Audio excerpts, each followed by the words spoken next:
हाम्रो गुरु यहाँहरूलाई हार्दिक स्वागत तथा न्यानो अभिवादन गर्दछ। आज हामी कक्षा 12 को अनिवार्य नेपाली विषयमा रहेको डाक्टर तारनाथ शर्माद्वारा रचित घनघस्याको उकालो काट्दा शीर्षकको नियात्राको सम्पूर्ण अभ्यास खण्ड लिएर उपस्थित भएका छौं।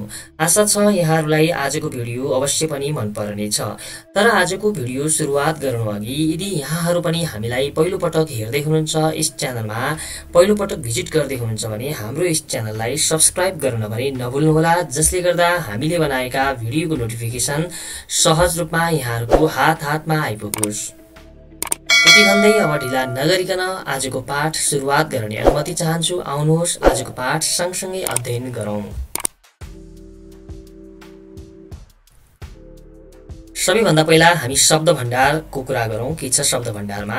अभ्यास नम्बर 1 किताब पनि अगाडि राख्नु होला यहाँहरूले। शब्द र अर्थको जोडा मिलाउनुहोस् भनिएको छ। सुदूर, सुदूर भनेको धेरै टाढाको। त्यसैगरी स्नेह, स्नेह भनेको माया प्रेम। त्यस्तै सङ्गाल्नु, सङ्गाल्नु भनेको चाहिँ कुनै पनि कुरा जोगाएर राख्ने काम राख्नु। त्यस्तै अद्वितीय, अद्वितीय भनेको चाहिँ अतुलनीय। त्यस्तै सहारा, मरुभूमि, संसारको एउटा ठूलो मरुभूमि। दृष्टिपात, दृष्टिपात भनेको हेर्ने काम, आँखाले ठम्ब्याउने काम। त्यसैगरी काँचुली, काँचुली भनेको चाहिँ शरीरबाट अलग हुने सर्पको पातलो छाला। त्यसैगरी अनन्त, अनन्त भनेको कहिल्यै अन्त नहुने। गाड, गाड भनेको खोलो। त्यस्तै ढुङ्ग्यानी भनेको चाहिँ ढुङ्गै ढुङ्गा भएको। विकट, विकट भनेको चाहिँ अप्ठ्यारो या भनौँ कठिन। त्यसैगरी यथेष्ट, यथेष्ट भनेको पर्याप्त, चाहिँदो र पुग्दो। त्यस्तै भयावह, भयावह भनेको चाहिँ डरलाग्दो। यसरी हामीले अभ्यास नम्बर 1 गर्यौं। अब हामी अभ्यास नम्बर 2 मा जाउँ। शब्दकोशको सहायताले तलको शब्दको अर्थ लेख्नुहोस् भनेको छ। अररो, अररो भनेको चाहिँ जाडाले कक्रिएको अथवा अरट्ठ परेको अवस्था। अघोर, अघोर भनेको ज्यादै नै निकै नै। त्यसैगरी उग्राउनु, उग्राउनु भनेको चाहिँ गाई भैँसी आदि पशुले निलिसकेको घाँस पराल आदि फेरि मुखमा फर्काई चपाउनु। त्यस्तै चरण, चरण भनेको चाहिँ गाईवस्तु चराउने बाँझो जमिन। त्यस्तै विरह लाग्दो, विरह लाग्दो भनेको चाहिँ दुःख लाग्दो। कुर्लनु, कुर्लनु भनेको चाहिँ रिसले कराउनु। त्यस्तै आकृति, आकृति भनेको चाहिँ कुनै वस्तु वा व्यक्तिको स्वरूप आकार। त्यस्तै सहृदय, सहृदय भनेको चाहिँ कोमल हृदय भएको दयालु। त्यस्तै मरुद्यान, मरुद्यान भनेको चाहिँ मरुभूमिको रसिलो जमिन। त्यस्तै यत्र तत्र, यत्र तत्र भनेको चाहिँ जताततै सबैतिर। यसरी हामीले 2 नम्बरको गर्यौं। अब हामी अभ्यास नम्बर 3 मा जान्छौं। तलका कुनै 5 वटा टुक्काको प्रयोग गरी एक अनुच्छेदमा गाउँमा रहेका आफन्त वा साथीको घर जाँदाको संस्मरण लेख्नुहोस् भनिएको छ। के छ हेरौँ। आफन्तको घर जाँदा भनेर मैले यहाँ शीर्षक दिएको छु। कक्षा 10 मा पढ्दा भेटघाट र रमाइलाका लागि म रातो पिरो हुँदै आफन्तको घर गएको थिएँ। उहाँहरू मलाई देखेर मक्ख पर्नु भएको थियो र उहाँहरूले ओहो तिमी त हलक्क बढेछौ नि भन्नुभएको थियो। उहाँहरूको घर बाजुराको एक विकट गाउँमा भएका कारण म हिँडेर लखतरान हुँदै पुगेको थिएँ। अचानक बाटामा मेघ गर्जँदै पानी पर्दा म नेत्रुक्क भिजेको पनि थिएँ। म उहाँहरूको घर आएको हुनाले उहाँहरूले गर्वले नाक ठाडो पार्नुभयो। यसरी हामीले त्यहाँ दिएका जुन टुक्काहरू छ त्यो टुक्कालाई प्रयोग गरेर अनुच्छेद रचना गर्न सक्छौं। यहाँहरूले आफ्नो ढङ्गले रचना गर्नुहोला। त्यसैगरी अभ्यास नम्बर 4 मा हेरौँ। पाठमा प्रयोग भएका निम्नलिखित स्थानीय भाषिका तथा कथ्य बोलीको सही रूप लेख्नुहोस् भनिएको छ। जस्तै बाटामी भनेको चाहिँ बाटामा, गाड भनेको खोला, परतिर भनेको चाहिँ परतिर। त्यस्तै पढन्छ भनेको पर्छ, अलिअलि भनेको अलिअलि, यमराज भनेको चाहिँ यमराज। त्यसैगरी अब हामी बोध र अभिव्यक्ति खण्डमा जान्छौँ। त्यहाँ किताबमा हेर्नु होला यहाँहरूले। अब हामी 3 नम्बरबाट जान्छौँ। 1 र 2 मा पढ भन्ने खालको छ, खास त्यस्तो केही पनि छैन। त्यसकारणले गर्दा मैले यहाँ 3 बाट सुरुवात गरेको छु। पाठको दोस्रो अनुच्छेदमा उल्लेख भएका स्थानको सूची बनाउनुहोस् भनेको छ। जस्तै खप्तड, तुमलिङ, राजापुर, तिल्किनी, घनघस्या, चन्दनी, टुकुचा, सतपाँच, ट्याम्के डाँडो, अन्तु डाँडो, चन्द्रागिरी, अघोरीगाड, पुवाखोला चाहिँ ठाउँको नाम हो। त्यस्तै 4 मा जाउँ। तलको नियात्रांश पढी सोधिएका प्रश्नको उत्तर भन्नुहोस् भनेको छ। नियात्राको अंश चाहिँ यहाँहरूले किताबबाट पढ्नु होला, मैले यहाँ दिएको छैन, हेर्नु होला, मैले उत्तर मात्र दिएको छु। क सेती नदी र घनघस्याका बीचमा रहेका समानता र भिन्नता के हुन् भनेको छ। लेखकले घनघस्यालाई टाउकोमा चिप्लो बरफको केश फुलाएर आफ्नो अररो वृद्ध शरीरमा काला रुखहरूका जिङ्रिङ्ग भुत्ला ठडाई गजधुम्म परेर बसेको, मान्छेसित अघोरीगाड जत्तिकै रिसाएको, पोखरेली सेती नदी जत्तिकै रिसाएको छ भनी सेती नदीसँग तुलना गरेका छन्। सेती नदी र घनघस्याको रिसमा समानता पाइने कुरा व्यक्त गरेका छन्। सेती नदी भूगर्भमा भासिँदै गएको, तर घनघस्या भने ठडिएको ठडियै छ। घनघस्या कहिल्यै झुकेको छैन। घनघस्याले कहिल्यै त टाउको झुकाउला कि भनेर निरीक्षण गरी हेर्दा पनि झुक्ने लक्षण नदेखिएको, बरु उल्टो यो झन दृढ हुँदै जानु नै असमानता हो। अतः सेती नदी र घनघस्या दुवैमा रिस समान रूपमा रहनु, अनि सेती नदी भूगर्भमा भासिँदै जानु, अनि घनघस्या चाहिँ ठडिएको ठडिरहनु नै सेती नदी र घनघस्याका बीचमा रहेका समानता र भिन्नता हुन्। त्यसै गरी ख नम्बरमा हेरौँ। घनघस्यालाई कसरी मानवीकरण गरिएको छ। लेखक अघोरी गाडदेखि उकालिन थालेको घनघस्याको डाँडोलाई मानवीकरण गर्दै सहारा मरुभूमिको तिर्खालाई बिर्साउँछ भने चाहिँ पदयात्रीतिर हेरेर खिस्सा हाँस्छ भन्दै विकास र प्रविधिले देशका विभिन्न भूभागहरूको रूप फेरिएको अनि संसारले काँचुली फेरे पनि कैयौं युग र समय बिते पनि अनन्तकालदेखि उस्तै रहेको घनघस्याको डाँडाले उत्तिकै घोसीमुन्टो लगाएको ठान्दछन्। घनघस्यालाई वृद्धको रूपमा मानवीकरण गरी टाउकोमा चिप्लो बरफको केश फुलाएर आफ्नो अररो वृद्ध शरीरमा काला रुखहरूको जिङ्रिङ्गे भुत्ला ठड्याई गजधुम्म परेर बसेको, मान्छेसित अघोरी गाड जत्तिकै रिसाएको अनि पोखरेली सेती नदी जत्तिकै रिसाएको छ भने सेती नदीसँग तुलना गर्दै लेखकले मानवीकरण गरेका छन्। अनन्तदेखि घनघस्या ठडिएको ठडियै छ। घनघस्याले कहिल्यै त टाउको झुकाउला कि भनेर निरीक्षण गरी हेर्दा पनि नझुक्ने लक्षण देखिएको, बरु उल्टो यो झन दृढ हुँदै गएको छ भन्दै मानवीय स्वभावसँग तुलना गरी लेखकले घनघस्यालाई मानवीकरण गरेका छन्। त्यसै गरी 5 नम्बरमा जाउँ। तलको नियात्रांश पढी सोधिएको प्रश्नको उत्तर भन्नुहोस् भनेको छ। जस्तै कमा हेरौँ। नियात्राको अंश चाहिँ यहाँहरूले किताबबाट हेर्नुहोला। घनघस्याको उकालो चढ्दा अन्य विभिन्न ठाउँका सडकलाई सराप्नु पर्ने कारण चाहिँ के हो त? कारण खुलाउनु पर्यो हामीले।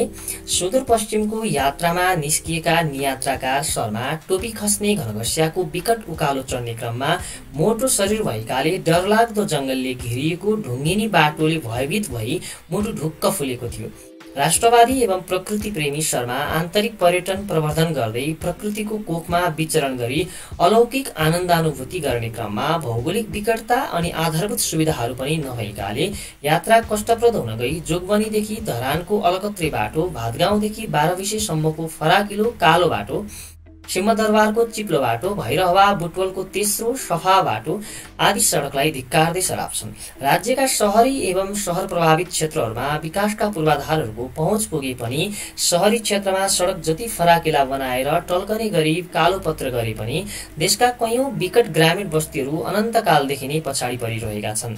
विकासका न्यूनतम पूर्वाधारहरूले छुन सकेको देखिँदैन, जसले गर्दा विकट बस्तीहरूको नेपाली जनजीवन कष्टप्रद बनिरहेको छ। सडकको पहुँच त परै जाओस्, गोरेटो एवं घोडेटो बाटोहरू पनि काला रुखका छायामा कचपल्टिएर चुच्चे ढुङ्गाहरू पहरामा तिर्सिएका छन्। पैदल यात्रीहरू पनि त्रसित हुँदै असहजताका साथ यात्रा गर्नुपर्ने वास्तविकतालाई प्रस्तुत गरी केन्द्रीकृत शासन प्रणालीको असमानुपातिक विकास र बजेट विनियोजनको विभेदकारी परिपाटीप्रति खेद प्रकट गर्नु नै घनघस्याको उकालो चढ्दा अन्य विभिन्न ठाउँका सडकलाई सराप्नुको कारण हो। त्यसै गरी ख नम्बरमा हेरौँ। नील आर्मस्ट्रङहरूलाई किन चन्द्रमामा पुग्न फिटफिटी परेन भनेको छ। कुनै पनि यात्रा कति सहज र कठिन भन्ने कुरा त यात्राको लागि आवश्यक पर्ने बन्दोबस्तीका सामग्रीहरूको उपलब्धताले निर्धारण गर्दछ। सुगम र दुर्गम त विकासका पूर्वाधारहरूको पहुँचमा भर पर्दछ। दुर्गम र विकट जे भए पनि यथेष्ट वैज्ञानिक उपकरणहरू उपलब्ध भएमा गन्तव्य सहज बन्न सक्छ। नियात्राकारलाई विकट घनघस्याको उकालो चढ्दा कुनै पनि यन्त्र उपकरणहरूको उपलब्धता नभएका कारण यात्रा दुस्साध्य बनेको छ। टोपी खस्ने घनघस्याको विकट उकालो चढ्ने क्रममा मोटो शरीर भएकाले डरलाग्दो जङ्गलले घेरिएको ढुङ्गेनी बाटोले भयभीत भई मुटु ढुक्क फुलेको थियो। बाटोमा तिर्खा लाग्दा पानी समेत खान नपाएर रुँदै पसिनाले नित्रुक्क भिज्दै अनि ठस ठस्काउँदै सहर बजारका कालोपत्रे बाटोलाई सराप्दै घनघस्याको विकट उकालो चढ्नु परेको थियो। तर नील आर्मस्ट्रङहरूलाई आवश्यक वैज्ञानिक यन्त्र उपकरणहरू यथेष्ट मात्रामा उपलब्ध थियो। त्यसकारण उनीहरूलाई लेखकलाई घनघस्या चढे जस्तो चन्द्रमामा पुग्न फिटफिटी परेन भनिएको छ। त्यसै गरी अब हामी 7 नम्बरमा जाउँ। यात्रामा सहभागीले कस्तो कस्तो समस्याको सामना गर्नु पर्यो छोटकरीमा लेख्नुहोस् भनेको छ। हेरौँ के छ।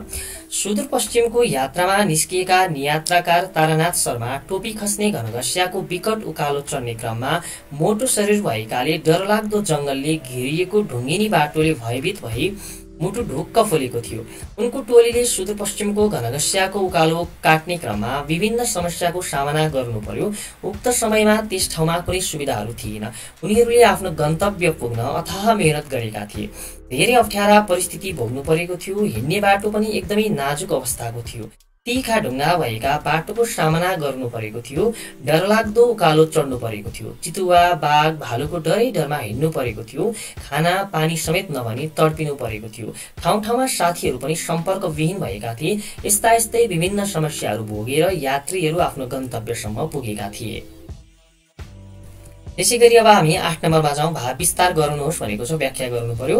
क यो हिउँ मेरो थियो, मेरो मुटुको थियो र हिमाली हार्दिकता बोकेको र चम्किलो थियो। सुप्रसिद्ध निबन्धकार तारानाथ शर्मा विक्रम सम्वत 1991 द्वारा संरचित घनघस्याको उकालो काट्दा नियात्रा एक उत्कृष्ट र चर्चित नियात्रा हो। नियात्रा विधाका सुरुवातकर्ताका रूपमा तारानाथ शर्मालाई लिने गरिन्छ। सुदूरपश्चिमको यात्रामा निस्किएका नियात्राकार तारानाथ शर्मा टोपी खस्ने घनघस्याको विकट उकालो चढ्ने क्रममा त्यहाँको प्राकृतिक वातावरण र परिवेशले पारेको अमिट छाप घनघस्यालाई मानवीकरण गरी निजात्मक शैलीमा मार्मिक तरिकाले प्रस्तुत गरेका छन्। प्रकृति प्रेमी नियात्राकार प्रकृतिको काखमा विचरण गरी हिमालको काखमा अवस्थित सुन्दर देश नेपालमा हिउँमा खेल्ने अवसर पाएर आतुर भएको तथ्यलाई प्रस्तुत गरेका छन्। नेपाललाई हिमालयको देश भनेर चिनिन्छ। यहाँको हिउँ खेल्न र हेर्न विदेशीहरू समेत आउँछन्। तर नेपालकै अधिकांशले हिउँ हेर्ने र हिउँमा खेल्ने आनन्द लिन पाएका हुँदैनन्। लेखकले बेलायतमा हिउँको राम्रो परिचय पाए पनि नेपालमा भने पहिलो पटक रतबा लेकको हिउँमा खेल्ने र रमाउने स्वर्णिम अवसर पाएका छन्। त्यो उनको आफ्नो हिउँ थियो, अर्थात् आफ्नो देशको हिउँ थियो, आफ्नोपनको हिउँ थियो। नेपाल जस्तो सुन्दर हिमाली मुलुकको हिउँ थियो। आफ्नै जन्मभूमिमा मनभरि हिउँमा रमाउन पाउँदा लेखकलाई अपूर्व अलौकिक आनन्दको अनुभूति भएको देखिन्छ। लेखक र उनका साथीहरू धेरै समयसम्म हिउँमा खेल्छन्। हिउँका डल्लाले एकअर्कालाई हिर्काउँदै र कहिले हिउँका रमाइला थुप्रामा आकृति बनाउँदै सतबाजमा समयलाई जिस्क्याउँछन्। समग्रमा माथिको नियात्रांशमा नियात्राकारले आफूमा भएको राष्ट्रप्रेमको भावनालाई हिउँ चाहिँ सफा र चम्किलो रूपमा प्रकट गरेको पाइन्छ। अब हामी खमा जाउँ। प्रकृतिसित जुझ्नु नै जीवनको रमाइलो हो भन्ने भावलाई ह्याकुलाले छोपेर नै म सुदूरपश्चिमको भ्रमणमा निक्लेको थिएँ। सुप्रसिद्ध निबन्धकार तारानाथ शर्मा विक्रम सम्वत 1991 द्वारा संरचित घनघस्याको उकालो काट्दा नियात्रा एक उत्कृष्ट र चर्चित नियात्रा हो।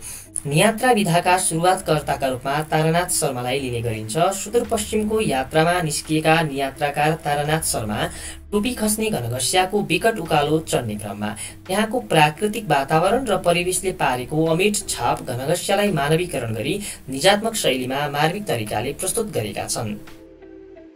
प्रकृतिसँग जुझ्नु, खेल्नु र आनन्द लिनुलाई नियात्राकारले जीवनको रमाइलो बताएका छन्। उनले यही बुझाइलाई ह्याकुला अर्थात् छातीमा राखेर सुदूर र विकट क्षेत्रको यात्राका क्रममा निक्लेको यथार्थलाई उल्लेख गरेका छन्। उनी नेपालका विभिन्न रमणीय प्राकृतिक स्थलहरूको भ्रमण गरी प्रकृतिसित जुधेर खेलेर आनन्दानुभूति गरेर जीवनको रमाइलोपनलाई मनन गर्न चाहन्छन्। उनी खप्तडमा वसन्त बिताउन चाहन्छन्, तुमलिङमा हिउँ खेल्न चाहन्छन्, राजापुरको काँसेघारीमा झ्याउरे गाउन चाहन्छन्। तिल्किनीको उकालो, घनघस्याको उकालो अनि चन्दनीको उकालो, अघोरी गाड, पुवा खोला र टुकुचा, सतबाजको लेक, ट्याम्के डाँडो, अन्तु डाँडो, चन्द्रागिरी सबैमा उनको गहिरो प्रेम र आत्मीयपन छ। प्रकृतिको काखमा रमाउँदाको अनुभूति गराउनकै लागि उनी सुदूरपश्चिमको यात्रामा निस्केका हुन्। यसरी यस नियात्रांशमा नियात्राकार शर्माले प्रकृतिको आरोह अवरोह झेल्दै त्यसलाई आनन्द मान्दै प्रकृति जस्तै दृढ हुनुपर्ने आशय व्यक्त गरेको पाइन्छ। अब हामी 9 नम्बरमा जान्छौँ। दिएको गद्यांश पढ्नुहोस् र सोधिएका प्रश्नको उत्तर दिनुहोस् भनेको छ। गद्यांश यहाँहरूले आफ्नो किताब हेरेर हेर्नुहोला, पढ्नुहोला। त्यहाँ मैले उत्तर मात्र लेखेको छु। यहाँ क, दूतावासले के काम गर्छ? दूतावासले विदेशमा रहेका नेपालीलाई परेको समस्या सुन्ने र समस्या समाधानका लागि सल्लाह दिने काम गर्छ। ख, किन दूतावासलाई आमासँग तुलना गरिएको हो? जसरी आमाले आफ्ना सन्तानलाई आइपरेका हरेक आपद विपद तथा दुःख निवारणका लागि अहोरात्र खट्छिन्, त्यसरी नै दूतावासले पनि विदेशमा रहेका आफ्नो देशको नागरिकलाई परेको समस्याको समाधानका लागि सल्लाह दिने काम गर्छ। त्यसैले दूतावासलाई आमासँग तुलना गरिएको हो। ग, दूतावासको उपस्थिति नभएका देशमा कस्ता समस्या हुन्छन्? दूतावासको उपस्थिति नभएका देशमा गएका नागरिकहरूले आफ्नो समस्या, पिरोमर्का र मनको बह पोख्न नपाउने जस्ता समस्या हुन्छन्। घ, लेखकले कतारमा कसरी काम गर्नु पर्यो? लेखकले कतारमा चुपचाप समस्या सुन्ने र सकेसम्म मलमपट्टी लगाउने खालका कुरा गरेर सम्झाउने बुझाउने काम गर्नु पर्यो। यसरी हामीले अभ्यास नम्बर 9 को गर्यौं। अब हामी अभ्यास नम्बर 10 मा जान्छौँ। दिएको गद्यांश पढ्नुहोस् र सोधिएका प्रश्नको उत्तर दिनुहोस् भनेको छ। गद्यांश यहाँहरूले किताबबाट हेर्नुहोला। क, के का लागि स्वदेशी तथा विदेशी पुँजीको परिचालन गर्नुपर्छ? कुल गार्हस्थ उत्पादनमा औद्योगिक क्षेत्रको योगदान बढाउनका लागि स्वदेशी तथा विदेशी पुँजीको परिचालन गर्नुपर्छ। ख, गरिबी न्यूनीकरणका उपायहरू के हुन्? गरिबी न्यूनीकरणका उपायहरू लघु, घरेलु तथा साना उद्योगको संरक्षण प्रवर्धन गर्नु, रोजगारीका अवसरहरू सिर्जना गर्नु, नेपाली वस्तु उत्पादनमा जोड दिनु आदि हुन्। ग, अर्थतन्त्रलाई सुदृढ गर्न कस्ता उपाय अवलम्बन गर्नुपर्छ? अर्थतन्त्रलाई सुदृढ गर्न गरिबी न्यूनीकरण, नेपाली वस्तु तथा सेवाको लागि लगानी मैत्री वातावरण सिर्जना, आयात प्रतिस्थापन र निर्यात प्रवर्धन जस्ता उपायहरू अपनाउनु पर्छ। घ, उपभोक्ताको हक हितको संरक्षण कसरी गर्न सकिन्छ? उपभोक्ता हक हितको संरक्षणका लागि खाद्यान्न तथा अन्य वस्तुमा हुने मिसावट, ठगी, कालोबजारी नियन्त्रण गर्न बजार अनुगमनलाई तीव्र बनाउनुका साथै विद्यमान ऐन नियमको प्रभावकारी रूपमा कार्यान्वयन गर्ने काम गर्न सकिन्छ। यसरी हामीले अभ्यास नम्बर 10 को गर्यौं। अब हामी व्याकरण अर्थात् भाषा तत्व खण्डमा प्रवेश गर्छौं। पक्कै पनि आजको पाठ यहाँहरूले बुझ्दै हुनुहुन्छ भन्ने आशा मैले गरेको छु। यदि यहाँहरू हामीलाई पहिलो पटक हेर्दै हुनुहुन्छ भने हामीलाई सब्स्क्राइब गर्न भने नभुल्नुहोला। फेरि हामी जाउँ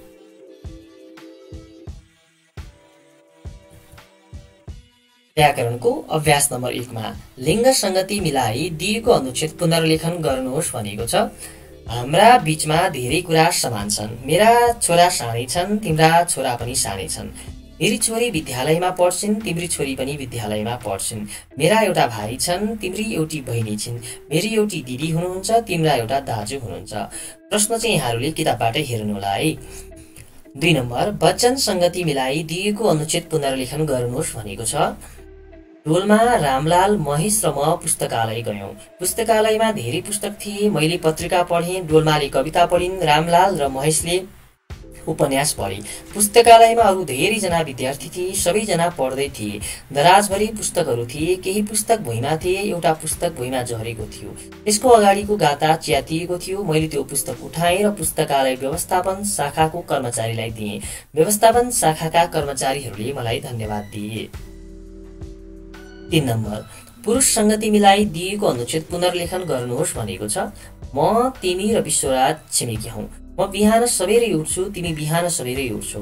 विश्वराज पनि बिहान सबेरै उठ्छ। त्यसपछि हामी तिनैजना भेट हुन्छौँ। हामी आधा घण्टा दौडिन्छौँ। त्यसपछि म योग ध्यान गर्छु। तिमी फुटबल खेल्छौ र विश्वराज ब्याडमिन्टन खेल्छ। बिहान 8 बजे हामी आफ्ना घर जान्छौँ। 4 नम्बर, आदर संगति मिलाई दिएको अनुच्छेद पुनर्लेखन गर्नुहोस् भनेको छ। हाम्रो घरमा मेरा मामा आउनुहुन्छ। मामाले मलाई राम्रा राम्रा किताब ल्याइदिनुहुन्छ। मामालाई भेट्न पाउँदा मेरी बहिनी पनि धेरै खुसी हुन्छन्। तिमी पनि मेरो मामालाई भेट्न आऊ है। 5 नम्बर, पुलिङ्ग भई स्त्रीलिङ्ग र स्त्रीलिङ्ग भई पुलिङ्गमा परिवर्तन गरी दिएको अनुच्छेद पुनर्लेखन गर्नुहोस् भनेको छ। मेरी आमा 78 वर्ष हुनुभयो। मेरा बुबा 72 वर्ष हुनुभयो। मेरा 3 दिदी, 2 बहिनी, 2 दाइ र 1 भाइ छन्। मेरा श्रीमान असल र दयालु हुनुहुन्छ। मेरा घरमा 2वटा गोरु, एउटा भैँसी र केही बाख्रा पनि छन्। मसँग 1 दर्जन कुखुराका भाले छन्। 6, एकवचन भई बहुवचन र बहुवचन भई एकवचनमा परिवर्तन गरी दिएको अनुच्छेद पुनर्लेखन गर्नुहोस् भनिएको छ। उनीहरू घर गए। घरमा उसकी दिदी थिइन्। उसका दाजुहरू काममा गएका थिए। त्यही बेला उनीहरूको साथी पनि टुप्लुक्क आइपुग्यो। उनीहरूको आवाज सुनेर गोठका भैँसीहरू पनि कराए। बाख्रो पनि म्या म्या गर्न थाल्यो। कुकुर पनि पुच्छर हल्लाउँदै उनीहरूका नजिकै आएर सुँघ्न थाल्यो। 7 नम्बर, तृतीय पुरुषमा परिवर्तन गरी दिएको अनुच्छेद पुनर्लेखन गर्नुहोस् भनिएको छ। उनको शरीर अलिक मोटो भएकाले उकालो देख्ने बित्तिकै उनको सातो पुत्लो उठ्छ। तेस्रो र ओह्रालो बाटोमा उनी निकै छिटो हिँड्न सक्छन्, तर उकालो भने उनका लागि जेमराज जत्तिकै भयावह हुन्छ। उनी विवश थिए। उनले घनघस्या नकाटी भएको थिएन। पाटनका सहृदयी व्यक्तिहरूले दिएका 2 लाँक्रा उखु पहिले टेक्थे र पछि चपाउँदै उनीहरू एकोहोरो उकालिरहे। 8 नम्बर, मध्यम आधारमा रूपान्तरण गरी दिएको अनुच्छेद पुनर्लेखन गर्नुहोस् भनिएको छ। तिमी मेहनती छौ। तिम्रो बानी बिहोरा पनि राम्रो छ। तिम्रो पढाइ पनि राम्रो छ। जोसुकैलाई विश्वास गरिहाल्ने बानीमा भने तिमीले सुधार गर्नुपर्छ। 9 नम्बर, सामान्य आधारमा रूपान्तरण गरी दिएको अनुच्छेद पुनर्लेखन गर्नुहोस् भनिएको छ। तिमी हिजो कहाँ गएका थियौ? आज पनि कतै जान्छौ कि? अहिलेको समयमा यसरी बाहिरतिर घुम्न ननिस्क। घरभित्रै बसेर व्यायाम गर, बरु किताब पढ, लेखहरू लेख। 10 नम्बर, उच्च आधारमा रूपान्तरण गरी दिएको अनुच्छेद पुनर्लेखन गर्नुहोस् भनिएको छ। उहाँ भोलि पोखरा जानुहुन्छ। उहाँकी दिदी पनि उहाँसँगै पोखरा जानुहुन्छ। उहाँहरू फेवाताल घुम्नुहुन्छ। उहाँहरू कविता लेख्नुहुन्छ। पोखरामा उहाँहरूका साथीहरू पनि हुनुहुन्छ। उहाँहरू साथीहरूलाई पनि भेट्नुहुन्छ। 1 हप्ता बसेर उहाँहरू घर फर्किनुहुन्छ। 11 नम्बर, दिएको अनुच्छेदबाट ब र व को प्रयोग भएका शब्दको अलग अलग सूची बनाउनुहोस् भनेको छ। त्यो अनुच्छेद चाहिँ किताबबाट हेर्नु होला यहाँहरूले। अब यहाँ उदाहरण चाहिँ जस्तै ब को प्रयोग भएका शब्दहरूको सूची यस प्रकार छ। बस्ती, बाहिर, बारी, बतास, बिहान, बेलुका, सबै, बजार, यसबाहेक, बिहे, बटुलो। व को प्रयोग भएका शब्दहरूको सूची: अवसर, वन, वरपर, वर्षा, हावा, पर्व, उत्सव। यसरी हामीले व्याकरण खण्डको अभ्यास गऱ्यौँ।